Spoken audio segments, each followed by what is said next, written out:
Welcome to my class. In Microsoft Excel program, there are a number of financial functions given to us. Here, a list of all the financial function is given. In financial functions के अंदर हमें कुछ functions depreciation से related दिए गए हैं. Microsoft Excel has built-in depreciation functions for multiple depreciation methods, including the first one is the straight line method, that is SLN function. The second one is the sum of the year's digits method, the SYD function. The third one is the declining balance method, the DB function.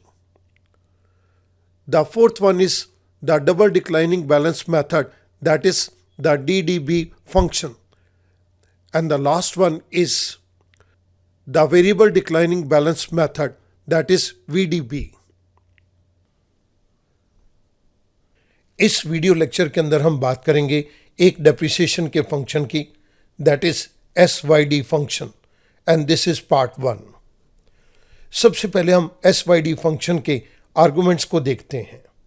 SYD function, this refers to sum of years digits function. इसके syntax के अंदर हमें 4 arguments दिए गए हैं और ये चारों आर्गुमेंट्स रिक्वायर्ड हैं. The first argument is cost. Cost here means the initial cost of the asset, जिस पर्टिकुलर प्राइस के ऊपर हमने किसी एसेट को परचेज किया है. The second argument is salvage, the residual value at the end of useful life of an asset. एक asset का प्रोडक्टिव पीरियड खत्म हो चुका है, अब ये असेट की जो स्क्रैप वैल्यू है, that is salvage. The third argument is life. Life here refers to number of periods over which the asset is being depreciated. And the last one is per. Per refers to the period for which depreciation is calculated. इस particular function को take up करने के लिए मैं आपके सामने एक problem को ले रहा हूं. हमारे पास इस शीट के ऊपर ये प्रॉब्लम को मेंशन किया गया है. सबसे पहले मैं आपके सामने इसी प्रॉब्लम को पढ़ देता हूं. XYZ company limited purchased A machine for ₹40 lakhs. The company plans to use the machine for 8 years and expect to sell it for ₹1 lakh after 8 years. Calculate the depreciation amount of each year using sum of the year's digits depreciation method. हमारे पास एक machine है जिसकी cost 40 lakh है. इसको हम 8 साल use करेंगे और 8 साल यूज़ करने के बाद इसको स्क्रैप के अंदर 1 लाख रुपए के अंदर बेच दिया जाएगा. हमें sum of years digits depreciation method के थ्रू यहाँ पर डेप्रिसिएशन की कैलकुलेशन करनी है. इसके लिए मैंने एक स्ट्रक्चर को ऑलरेडी जनरेट कर लिया so as to save time. कुछ बेसिक इनपुट्स जो हमें इस प्रॉब्लम के अंदर कही गई हैं मैं आपके सामने यहाँ पर टेकअप कर रहा हूँ. Cost is given to us ₹40 lakhs. The salvage value is ₹1 lakh. The expected life of the machine is 8 years. अब मुझे इन बेसिक इनपुट्स के बेस के ऊपर sum of years digit depreciation method को यहाँ पर इम्प्लीमेंट करना है. यहाँ पर हमारे पास 8 ईयर्स दिए गए हैं, तो सबसे पहले मैं आपके लिए ईयर्स के अंदर 8 ईयर्स को टेकअप कर लूँगा. उसके बाद ये हमारी बाकी की कैलकुलेशंस स्टार्ट होंगी. ईयर के केस के अंदर 1, 2 मैंने इन दोनों को लिख के फिल हैंडल के ज़रिए इसको ड्रैग डाउन कर दिया. ये हमारे पास यहाँ पर 8 आ गया. हमें इस पर्टिकुलर सॉल्यूशन के अंदर सम ऑफ ईयर्स डिजिट लेना है. ये मेरे पास ईयर्स के डिजिट दिए गए हैं, मुझे यहाँ पर इन ईयर्स के डिजिट्स का सम लेना है.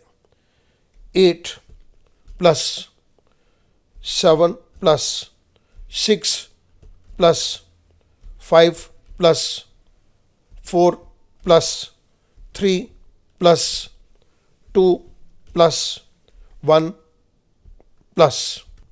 अगर मैं इनको सम करता हूं देन दिस कम्स टू 36. ये मेरे पास सम ऑफ ईयर्स डिजिट्स आ गया. जितने ये ईयर्स के डिजिट्स दिए गए हैं इनका हमने सम निकाल लिया. मैं यहाँ पर मैं फर्स्ट सेल के अंदर ये 36 नंबर को लिख रहा हूँ, और क्योंकि ये सम ऑफ ईयर्स डिजिट सभी ईयर्स के अंदर सेम रहेगा, तो यहाँ पर मैंने इक्वल्स टू E11 कर दिया। आई प्रेस एंटर। मैंने इसको नीचे तक ड्रैग डाउन कर दिया। सभी सेल्स के अंदर सम ऑफ ईयर्स डिजिट का नंबर 36 आ गया। स्टूडेंट, अब इस पर्टिकुलर जगह के ऊपर हमने रिमेनिंग लाइफ को टेकअप करना है। जब इस असेट को परचेज किया गया फ्रॉम द डे 1, तो इसकी लाइफ 8 ईयर्स थी। नेक्स्ट ईयर इसकी लाइफ 7 ईयर्स हो गई। इसी तरह से इसकी लाइफ डिक्रीज करती जाएगी। हमने यहाँ पर रिमेनिंग लाइफ के सारे डिजिट्स दे दिए। मैं अब आपके सामने फॉर्मूले को टेकअप कर रहा हूँ। Formula of sum of the years digits depreciation. ये हमारे पास sum of the years digits depreciation का फॉर्मूला आ गया। इसी पर्टिकुलर फॉर्मूले को हम अपने अकाउंटिंग सिस्टम के अंदर यूज करते हैं। हमारे पास यहाँ पर remaining life of the fix assets भी हमारे पास है। हमारे पास sum of the years digits भी दिया गया है। अब मुझे फिक्स कॉस्ट में से रेजिडुअल वैल्यू को लेस करना है। Residual value means the salvage value. I click over here equals to cost minus salvage value. I press enter. Student, मुझको इसको नीचे ड्रैग डाउन करना है। जैसे मैं इसको नीचे ड्रैग डाउन करूंगा, इन सेल की रेफरेंस चेंज हो जाएगी। इसलिए मुझे इस जगह के ऊपर इन सेल्स को एब्सोल्यूट रेफरेंस के अंदर कन्वर्ट करने के लिए F4 को प्रेस करना है। अब ये सेल की रेफरेंस चेंज नहीं होगी। आई प्रेस एंटर। मेरे पास यहाँ पर कॉस्ट माइनस सॉल्वेज वैल्यू आ गई। मैं फिल हैंडल को लेके इसको नीचे ड्रैग डाउन कर रहा हूँ। मेरे पास सभी सेल्स के अंदर ये वैल्यू 39 लाख रुपीस आ गई। इस जगह के ऊपर मुझे अब डेप्रिसिएशन को कैलकुलेट करना है।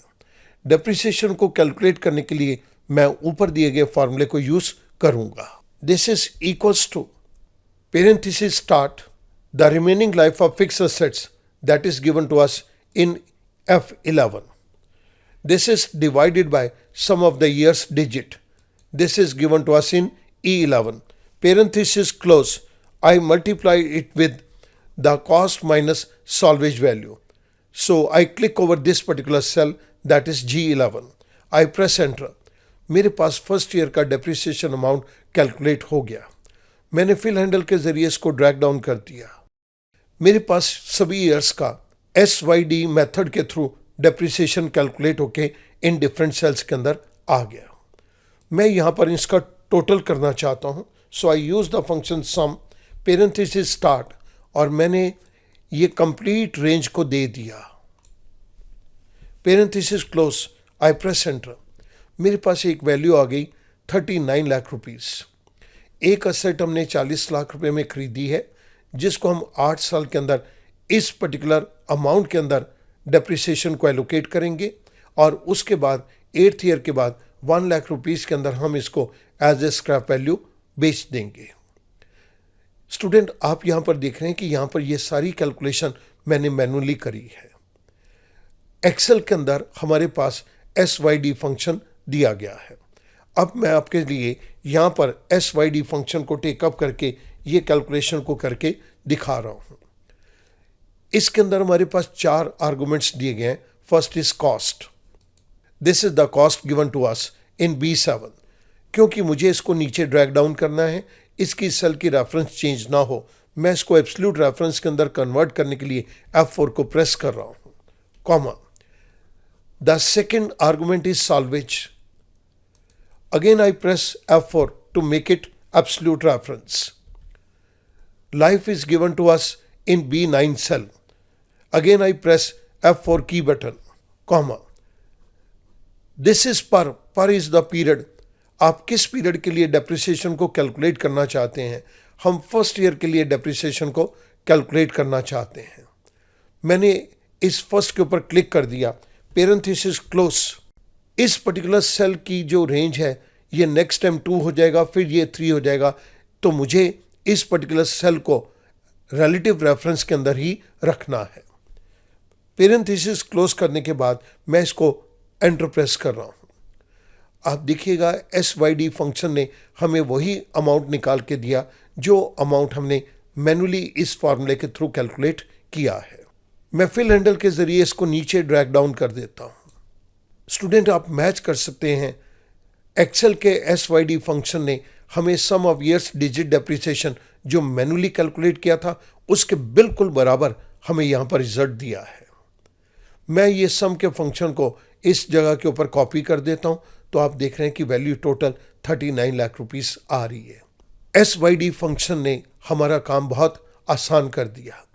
जो काम हम पहले मैनुअली किया करते थे and it used to take lot of time, इसके अंदर एरर के भी चांसेस थे, SYD फंक्शन ने हमें वही चीज़ इन मिनट्स करके दे दी। स्टूडेंट, मैं उम्मीद करता हूं कि ये फॉर्मूला जो कि हम अकाउंट्स के अंदर पहले यूज़ किया करते थे, आज की डेट के अंदर हम SYD फंक्शन को वहाँ पर यूज़ करेंगे, तो ये हमारे लिए बहुत ही सिंपल हो जाएगा।